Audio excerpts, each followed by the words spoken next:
During one of our worship sessions, fairly early on in school, but probably a few weeks in,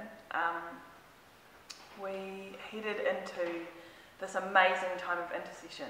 And I was the worship leader, but when intercession hits a corporate group like that, I didn't need to really do anything. I could just let this amazing group of leaders and worshippers that we had all just go.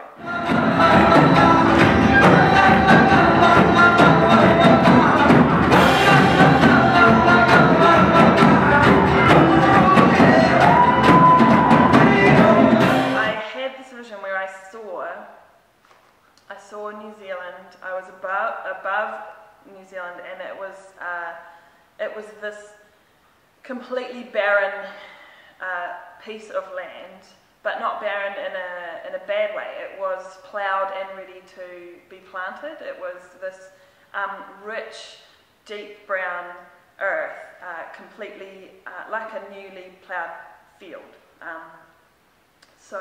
And I saw this army of people marching across this rich, fertile soil, and they were digging in the earth and digging up this fire. That all has a context to me. It's all about this thing, this multicultural idea of Ahi Kaa, which is sacred fire. Many of you will know that sacred fire that was a part of the Māori culture, Ahi Kaa. Ahi Kaa was the name they called it. They had a sacred fire which marked their territory. What they did when a raiding party came along, they tried to steal their land.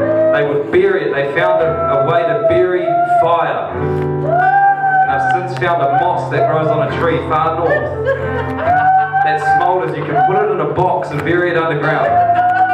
And you can come back and you can dig it up. What they did to prove it was their land, they would come back and they would dig up this sacred fire. And they would say, this is our Ahi Kaa. And to get it ignited, they would pull up this moss and blow on it. And it would fan into flames. See, the enemy's tried to take our nation. He's tried to steal kingdom land. But before he came, the Lord deposited his fire, his sacred fire, his Ahi Kaa, in the land. And this is the hour he's redigging it. He's redigging it. That's what's happening here today. He's redigging the fire, the sacred fire. He's claiming back his land. So I saw this army marching across this barren land, digging up these fires, and what that meant for me in the context of worship and intercession and the prophetic was that God is releasing an army in this nation to dig up the home fires, the fires that say that this is his land, that this is a place that was marked by him from the start, that's been his, and that,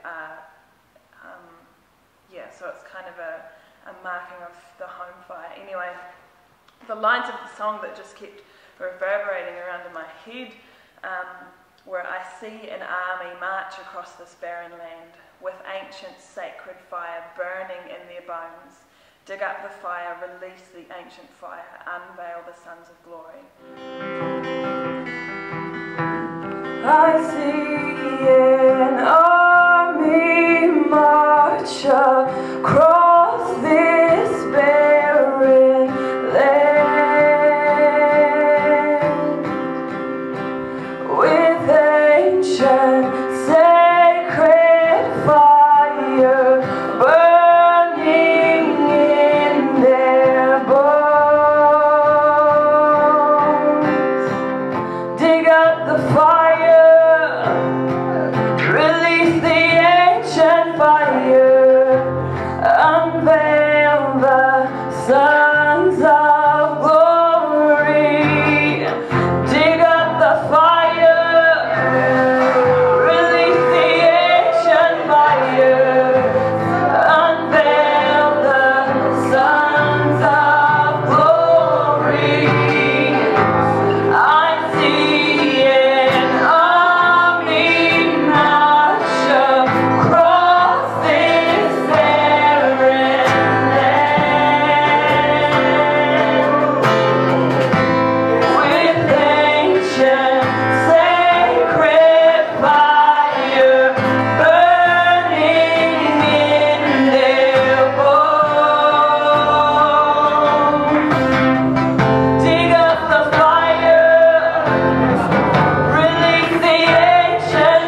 song, and I don't release it that day. I take my computer and I take it into the bathroom, and I just sing the song and record it on the computer so that I have it. And then it just stays with me. This prophetic song of seeing this army march across the barren land and dig up the fire, release the ancient fire, and of that being that there's something that has long ago been buried in our land, and that there are ancient things all throughout the earth and all throughout the natural realm and all throughout the spiritual realm. Even there are ancient pathways, there are things that have been lost that need to be uncovered, and that we are beginning to get to uncover in this generation. And that this was one of those things, that there was some ancient fire that marked New Zealand as the territory of God, that marked this place as being his, and that anything else that comes in that time, when he digs up the fire, when we dig up the fire and it's proved that this is his land, that everything else has to go, that he has got the first right here. As we had more worship during the school, it might have been about 2 weeks later that this song finally came out and got released, and the feeling of releasing it was so profound. Many people said the impact of that song has been huge, and that song was released sung out and released a few times during the school, and each time it just seemed to have such a powerful impact. Really, just feeling like prophetically it was doing something in this land, and that it was doing something in this room, and in each of us. Yeah, that's the story of the Ahi Kaa